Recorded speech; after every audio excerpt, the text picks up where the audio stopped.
Hi, Derek and Agnes. I'm Luke. I'm your superintendent. We haven't met yet. We've talked on the phone a couple times.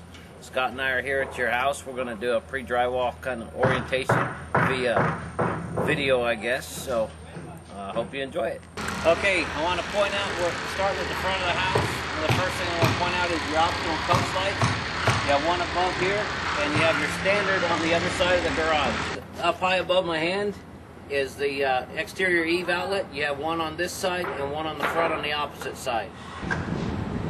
Okay, we're going to follow you around the house. We'll go around, we'll point out a couple things to you and explain some of the stuff that goes into your home as we go.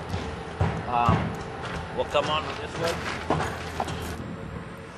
Here you've got your electric panel. This is where the electric meter is going to sit. It's all on the exterior. It's a flush mount box. And inside is where all of your electrical breakers and things like that are going to be. You'll have your city approved stickers and your termite treatment certificates, and everything will be in here. You've got the telephone and cable connections for Cox and Quest will be right there. You got an outlet here on the side, along with your exterior eave outlet on this side of the house up top. Okay, and this pipe here is where your gas meter is going to connect. We try to put all the utilities on the same side of the house so that we don't have them mixed up back and forth. Okay, we're at the back corner of your house. I wanted to point out the hose bib. You got an extra hose bib here. And while we're here, you can see the lath material that's on the side of your home. They put the felt paper on up against the studs and staple it all. They lap it so that it overlaps so water runs down. Then you put the styrofoam on, and you can see that it's insect resistant and it's mold resistant as well on here. And then they've got the chicken wire wrapped tight around here. This is what your stucco is going to adhere to. They'll put a brown coat on, and then they'll put a texture coat on it. So that's a good idea of what you're going to have on the exterior of the home. Okay, we're on the entry side of your home, and I want to point out a couple things. Again, you've got the barbecue stub. The silver one here is for your microwave hood vent. That's where it's going to vent out of the house. Your lines, you've got some Freon lines here, and the electrical outlet, for the condensing unit for your AC unit. There's also a 110 outlet out here for any servicing. Okay, now we're in the garage. Above my head here is the low voltage and the electric, the 110 for your garage door opener. This is where the motor is going to mount for the door. Okay, we're still in the garage. I want to point out while we're in here, this is a soft water loop here. This is where your soft water system is going to connect to. It's got a 110 outlet, dedicated outlet, so it's the only outlet on this system, on this breaker for your soft water system. This hose here is a drain line for the recirculate for the soft water. This goes over to your washer and dryer and drains in where your washer is. And the copper lines above are for the water heater. This water heater will sit on this stand at this point. And your gas line will come in right here for the connection for the water heater. Okay, we've come in the garage through the laundry room and walk in here into your optional bedroom. For the this is where the garage would be, and instead we've turned this into the bedroom. Okay, we're here and there. Come in the door. Your closet sits here for the optional bedroom. The opposite wall is the end of the garage. And you might want to point out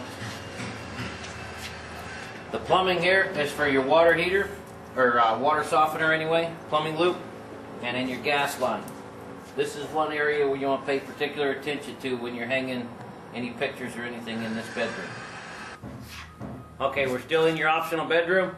I want to point out the round electrical outlet here in the ceiling. This is for the ceiling fan pre-wire. Each of your bedrooms has got one, and for all your options that you chose. So we've got one here, one in the middle bedroom in the master. We've got one out in the living room, and then one in the front bedroom. Also one on the back patio. Okay, inside here we're in the master bedroom. We've got your bay window here looking out into the common area. Okay, we're in the master bedroom still. This is your optional patio door. goes out to the patio. We have a light switch here for the patio, and there's also one at the back door, so you can hit it either direction. Okay, we're in your kitchen. At the kitchen sink, I wanted to point out your RO sleeve. Comes underneath the cabinet by the drain, comes through this little white box into the blue tube, runs through the wall, and over here to behind the refrigerator. Comes out right here. This is where the 1/4-inch line will be coming through from the RO system that will be installed before you guys move in. It'll already be hooked up to your refrigerator, so you have good filtered water for the ice maker. We also have the city water connection here as well, if for some reason you want to ever change it back to regular water instead of filtered water. Okay, we're in your laundry room here, and we pointed out earlier the drain line for the soft water system. It comes through your wall and through this copper pipe into your washer drain setup.